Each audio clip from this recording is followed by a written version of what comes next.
Okay, friendos, what up? Welcome back. When somebody links you something and says, oh, you've definitely seen how crazy this is, right? And you've not, it's a good day to be surprised in the growing metaverse that we all obviously live in, or at least in the minds of some people who buy loads of shitcoins in cryptocurrency and things like this.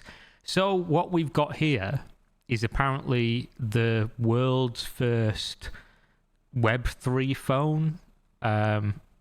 What makes it a Web3 phone? Hopefully they're going to tell us. I just realised that I've just scrolled past that absolute fucking abomination. What is this? What is that? It looks like a Nokia 3310 that got just real crazy. So what makes these Web3? It's just a phone, right? Oh god, that's so ugly. They're 18 grand. 118 grand. Is this metaverse money or is this real money?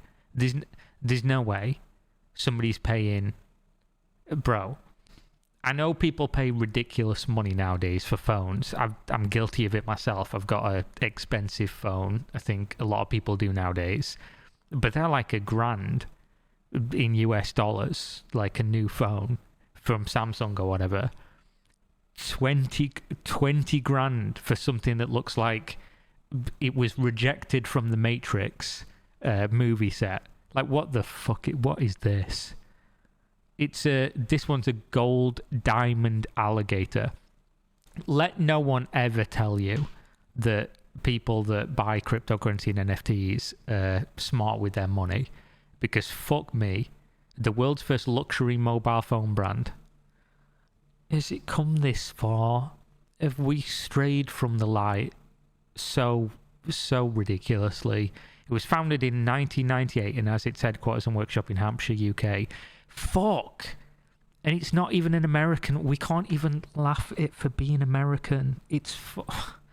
Please, you failed me, Hampshire, UK. We reject you. In 2002, Vertu launched the Signature. Never heard of it. World's first luxury mobile phone, creating a new category of luxury mobile phone that still remains the leader in this industry today. You know why? Because it's a shit idea. You know why you've remained the leader? Because I've never heard of it. Of all the things I've heard people buying, Richard Mills, all these expensive watches, these clothing brands, I've never heard of anyone buying a luxury phone. A phone is a phone is a phone. You buy it for the things that it does, which obviously is going to be better when it's made by a big company that does it, not because you've got fucking diamonds in it and it's made out of alligator skin, unless you're just... I guess even weirdos don't buy these. I've seen loads of weirdos on the internet. Jake Paul and all those sort of people. None of those have got these phones. And if they did, they'd probably been given it for free so that they could tell their audience to buy this dog shit.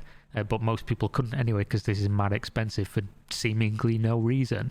So Signature V 4G collection made of the world's most exquisite and rare materials, because that's what you want in a phone that you have to replace all the time, by the way, is exquisite and handcrafted materials. Can you replace the innards of the phone? Like, can you upgrade the phone?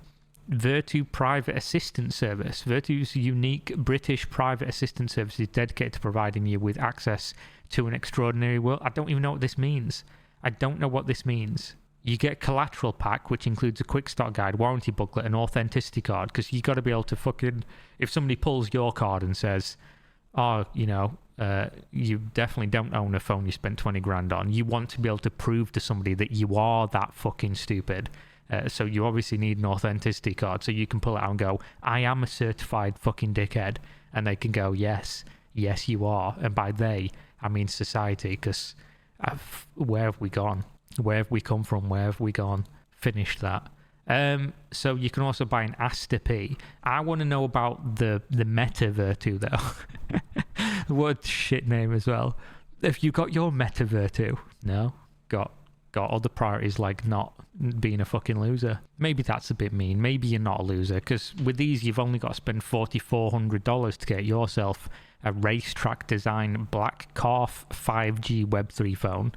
So what makes it a Web3 phone? What does it do? The world's first Web3 phone. So you were the first put diamonds on a phone company. Never heard of you. But you are also now the world's first Web3 phone. So Vertu debuts the world's first Web3 phone, Metavertu. It doesn't get any better the more I say it. To make a new decentralized revolution that aims to integrate chips, smart terminals, blockchain, and operating systems into one phone. So what's it do? Why is it Web3? 2 chips in one phone. It combines the world's top tier A5 encryption chip used by bank transactions before. No examples. With the Qualcomm Snapdragon 8 Gen 1 in one phone. Cool. You got 2 chips for 4 times the price. What else do you get? Unparalleled craftsmanship in mobile. A Vertu phone has been famous all over the world. No, I disagree with that premise. For its extraordinary craftsmanship, when your hand touches the mobile phone, it will give you a luxurious touch. The phone will give you a luxurious touch. Precious materials selected. We use carbon fiber for aerospace technology. Thanks for that. Selected calf leather, lizard skin, alligator skin, and other precious. Are you going to finish that one, Gollum? Or with the other precious what?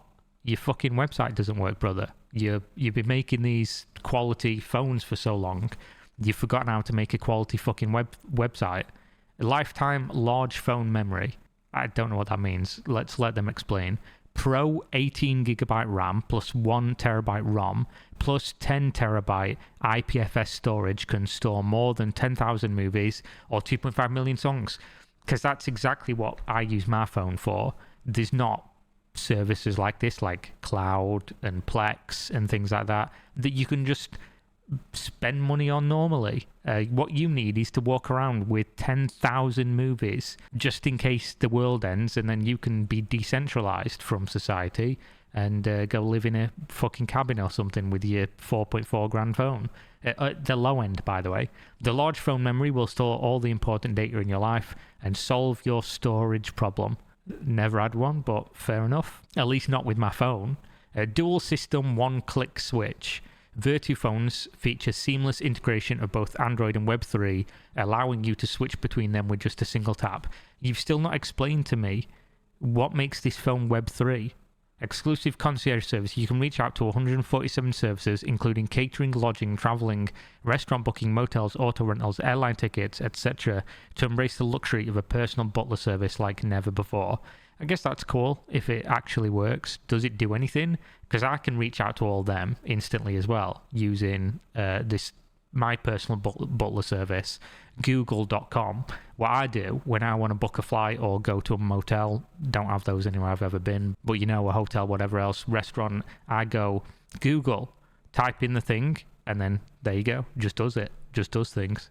So it doesn't explain at all what is a Web3 phone. They've got influencers though. Who's influencing? Oh, some people that I've not heard of at all. But they all look like they're trying to sell me a course on how to trade Forex. Wake up at 4 o'clock in the morning, work out for 6 hours, go for a shower, have some food, and then trade Forex and earn $10,000 a day. Looks like it's an advertisement for that. Are you struggling with what to wear out? Wear out your welcome in your friend circle by using a Metavertu. A smart suit and a Metavertu are all you need to be the talk of the crowd. I mean, the fucking jokes write themselves, don't they? Because, to be honest, if you walked into a pub in England with the Metavertu, you would be the talk of the crowd, but it would be how much of a knobhead you are and why they shouldn't serve you any beer and you should go home Johnny fucking no mates. It doesn't explain anywhere on this what the Web3 phone does and what is a Web3 operating system. Well, there's a Wired article here that says, we tried Vertu's Web3 phone, it scared us. And they're talking about legal disputes and security concerns. Ooh, does it get tasty? Let's take a look. Why won't Vertu die? It's the cockroach of phone companies. Well, I guess this is why I've not heard of it, but maybe I should have done. The once huge LG made its smartphone exit in 2021. HTC and Sony are about clinging on by their fingertips, and yet the ultra niche Vertu just recently announced a phone as bold and bombastic as anything it has made to date, the Metavertu. It starts out at $3,300, then tops out a mind-boggling $41,000 for the borderline offensive Himalaya alligator leather 18-karat gold and diamond model. Let's take a look at this. For context, we need to know. If you see anyone with this, please get them help immediately. Send some form of assistance, because this is a crime. This is a crime. Vertu markets this thing as the world's first Web3 phone, a claim that would set off alarm bells had they not already been ringing since the first sight of the Vertu name. A history of violence. Violence. I don't think I've ever heard a phone company described as having a history of violence. And that's saying something, considering most phones have been traditionally made in what is essentially sweatshops, maybe potentially places where prisoners are held. So why over the years Vertu has been responsible for some of the most tasteless and gaudy phones to roll off a production line. However, it started off as a Nokia side brand in 1998. Oh my god. So that's why it looks like a Nokia 3310. Oh my god. We called it. Those early years gave us some undeniably striking phones like the relatively elegant Vertu Signature from 2003. Is this the one I said? Yeah. Maybe I'm even getting Nokia 3310 wrong. It's one of those Nokia models, one of the really early ones. The 3310 was those we will die out as a species, and the Nokia 3310 will still be going. Somebody will still be playing Snake on their Nokia 3310, because those things, you could probably bludgeon multiple people with just one of those phones, and the phone would still be okay. By 2012, Nokia's phone market share had dropped from heights of 50.8% to under 5%. Unfortunate. Vertu was sold to a private equity group, then bounced between owners from Turkey and China. This period saw a handful of handset designs that could be compared to handbags that hang around season after season in TJ Maxx stores if you're around the UK, if you're outside the US. There was a great deal of rampantly embossed leather and contours. Almost all Vertu phones have been criticised for their outdated tech and sky-high pricing. They are and always have been phones for people with more money than taste or sense. I've never even heard of this shit, but it's bad, yeah. The Metavertu, however, feels quite different. It's a legit high-performance phone.